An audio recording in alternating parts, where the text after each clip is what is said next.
Key point 1. Relentless entrepreneurs driven by spirit of change. It's amazing how everyone wants to be an entrepreneur these days. But if we were to go back in time to just a few decades ago, you'll see that not many people wanted to venture into the risky world of entrepreneurship.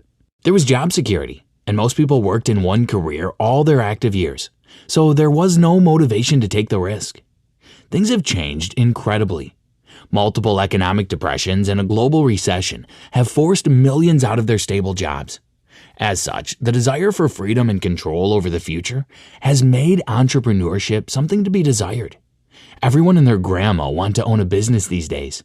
The way these popular entrepreneurs are worshipped in the media is making people desire the kinds of feats they've achieved. Is entrepreneurship really something to be desired?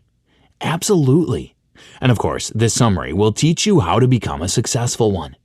But before we go into all that, you must know something, and that will determine whether this summary is worth your time or not. The thing is, entrepreneurship is not for everyone. As glorious as creating businesses and selling them may be, that kind of stuff isn't for the entire population. Millions have failed in business but succeeded as enhancers, helping others grow their business. This goes to say, some people will only find success and fulfillment working for others. You should know what side of the fence your unique wiring falls before leaping to start your first business. Are you ready to pay the price that entrepreneurship demands? The journey isn't as cozy as the media depicts. When you look past the glory, you'll see that entrepreneurs live mostly lonely lives. Confusion and uncertainties are also things they deal with consistently. All successful entrepreneurs are risk takers who refuse to settle for less until they achieve their lofty dreams. Ask yourself if these are things you're willing to endure. If you're certain about giving it a shot, then let's dive into the proven strategies for building a 7-figure business from the ground up. Key point 2. Audience research paves way for product selection. Aspiring entrepreneurs new to the startup process often get stuck deciding what products to sell. It can be especially tricky if you've never started a business before. However, it's important not to make the mistake of spending too much time at this stage. In this chapter, you'll learn how to select the right products that people are willing to pay for. First things first, don't start selling randomly just because you've identified products that sell. That's what newbies do. They search the internet for hot products and then get them at wholesale prices to sell. That's a short-term strategy. A competitor can knock you off anytime, particularly because you're just selling on merchant sites and don't have real customers. Successful businesses are built through branding, not quick sales on merchant sites you don't have control over. What to do instead? Build a brand that sells niche products to clearly defined customers. That way, even if Amazon shuts down today, your customers will still know how to find you. A brand is beyond just logos, a fancy website, good packaging, and all. Those things are important, but they aren't what makes a brand. For your business to be called a brand, it has to serve a particular market segment with products that are dear to that market. For example, selling female clothes randomly on Amazon is a good business, and it can be profitable. But if you want to build a lasting brand, you have to take it up a notch by clearly defining and niching down on a particular target market. Say, breastfeeding moms. The sort of clothes women wear when breastfeeding is different from what single women and empty nesters wear. Deciding on a particular niche also means you can deeply study the market and know the range of products that will serve them. You can't really be happy unless you're doing something that benefits other people. Daniel Moran. Ideally, you should have 3 to 5 products serving the same audience. It could be more, but you can also start with just one product and develop others as you grow. How to find a product to sell. Scratch your own itch is a startup term that simply means identifying a problem you have, creating a solution for it, and selling that solution to others. But it mustn't be your own problem. It should be one the people around you have. Identifying the problem will give you ideas on the sort of product you can create to solve it. This product could be something novel or an improvement of what already exists. Did you know? Color is said to increase brand recognition by up to 80%. Key point 3. Creating successful products is easy. You found an ideal market you want to serve and have an idea of the kind of product they need. What's needed now is to create the product. How do you go about it? It's quite easy. All you have to do is find private label companies in your region or contact contract manufacturers on Alibaba.com. There are other online platforms for connecting with contract manufacturers. You could Google them, but you probably won't need that because numerous Chinese manufacturing companies are waiting on Alibaba to take your orders. Once you find a suitable manufacturer, the next step is sharing your ideas with them. Be as clear about it as possible. You'll discuss prices and the turnaround time you should expect for the product. Ideally, you should test the product and ensure it meets your requirements before asking for multiple supplies. Contract manufacturing saves costs and helps you make maximum profits. In this testing stage, you can choose to experiment with yourself or a small group of people that represent your target audience. Copy the tactics software companies use. Give out the product for free to these small groups of people and get their reviews, just as software companies do. It's important to note your product development stages because you'll need it when marketing. Few things are convincing, like showing how your products are different from those of your competitors. Also, being open about your development stages is a good medium for proving that. Key point 4.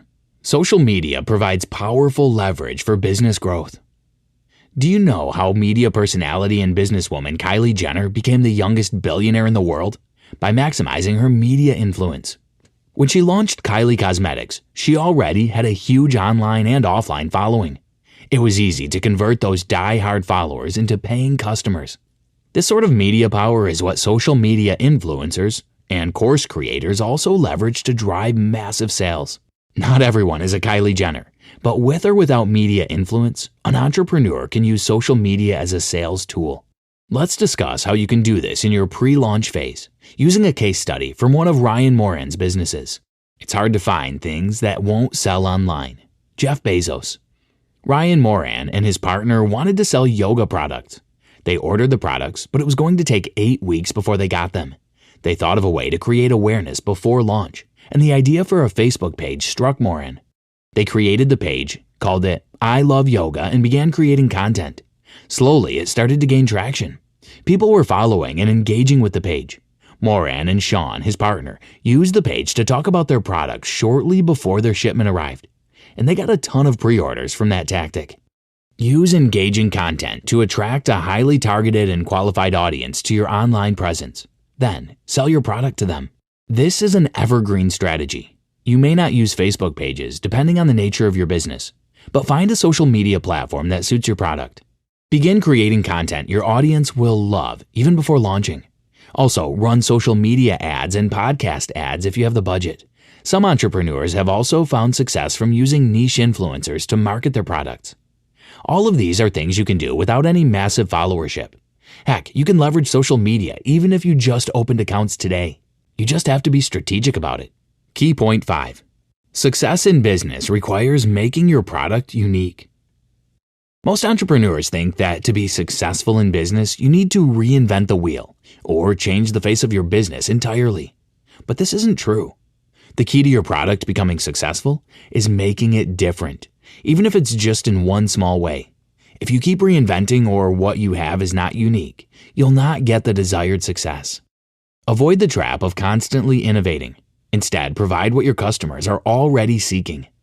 To make your product successful, focus on refining and creating something unique, not revolutionizing. Striving for perfection is less effective than offering something realistically appealing. Quality and uniqueness do. Rather than guessing your path to success, prioritize obtaining feedback on your products to make necessary improvements and effectively reach your target audience.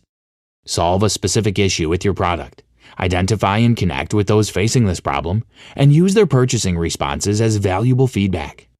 Pursuing an elusive perfect product or ideal branding keeps your product in a state of fantasy, delaying the financial success you desire. While some focus on enhancing packaging, redesigning logos, and tweaking colors and fonts, these efforts may not always yield results. What matters is if the product resonates with your customers. They will buy it regardless of the packaging. Branding, logos, and design play a role in expanding your market presence, but these can evolve over time. Immediate focus should be on avoiding barriers to sales. Product refinement and uniqueness are ongoing tasks, with mistakes being an integral part of the business. Remember, no amount of planning can guarantee a flawless operation. Did you know When selling on platforms like Amazon, your packaging often goes unnoticed by customers, as all they see is the standard Amazon delivery box. Key point 6. Money is a double-edged sword. It can grow your business or kill it. A good piece of advice for entrepreneurs is to start small and grow fast. You want to bootstrap your business for as long as possible because doing this will give you the independence you need to grow and learn at your own pace. Aside from making you lose some level of control over the business, taking money from outside investors means you have to be accountable to someone. That can be a good or bad thing, depending on your goal with the business.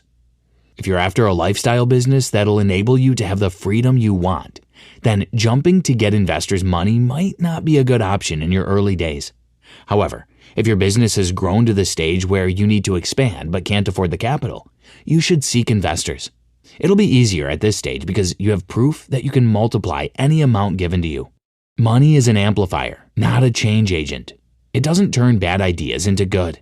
If you need extra money for your business but don't want to get investors involved, there are still 2 options for you. First, you could make use of crowdfunding. Sites like Kickstarter have helped entrepreneurs generate the capital they need to expand. The second option is to get a loan. Debt is often considered a negative thing, but that's not necessarily so. There's good debt and there's bad debt. Bad debt is loaning money to spend on liabilities like fancy cars. But when you borrow to invest in a venture that could multiply the money, that's good debt. So the bottom line is to bootstrap for as long as possible before seeking partnership or taking loans. Key point 7. Building a customer list. Choosing a product to sell is a challenging step for many, leading them to opt for a regular 9-to-5 job instead. Determining the nature of your business, identifying your target customers, and producing your product is a significant undertaking. This is the reason why many never reach this phase of business development. Deciding what to sell is the most important part of the business process. The old saying holds true. Real progress begins with a sale. In this phase, you're likely to fixate on each detail and agonize over decisions. Temptations to heed varied advice or build intricate sales strategies will arise. However, your primary goal remains: achieve a sale. Consider compiling a list of potential customers or promoting your products on social media. Engage with these customers directly through calls, emails, or messages. Focusing narrowly at first can spark momentum that rapidly grows. At this stage, your entire focus should be on sales, setting aside grand plans to concentrate on securing orders. You don't need to be a social media star or have a large following to ensure initial product sales. Smartly tapping into a prospective audience is key. The early months in business are often termed the grind, characterized by intense effort. It's common for new entrepreneurs to experience discouragement, anxiety, and worry if sales don't materialize immediately. But you can beat this by taking the following positive steps. Run advertisements. Your target should be to get more audience for your business. Engage that audience with content that appeals to them. And document the launch of your product so that your audience is primed and ready to buy when you launch. Getting to this point is hard work. But if you can do it successfully and get your audience or prospective customers prepared for your product, you will beat any barriers. Conclusion.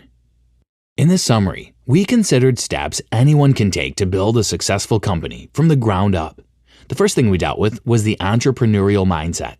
Not everyone is meant to be an entrepreneur, but the journey is worth it if you're ready to grind and face the risks that come with it. After deciding to be an entrepreneur, the first thing you have to do is find a product to sell. However, we said that just Googling hot products to sell isn't the way to build a sustainable business. Start with deciding on a market segment you want to serve. A good strategy is to start with your own life. What's a pain point you wish someone could solve for you? If you've thought hard and can't find any, look at the lives of those around you. How can you make their lives better, easier, or more efficient? Identifying a market segment and its pain points will give you an idea of the sort of solution to create or improve on. Next, find private label companies or contract manufacturers who can help develop this product. And if it's something you can do yourself, great. When your product is cooking, start making noise about it on the internet. Create digital footprints for your brand. Run ads to get more eyeballs on your content. Then create pre-order offers that your warmed-up audience can't refuse. Grow your business from no sales to several sales a day, and then to multiple sales per day.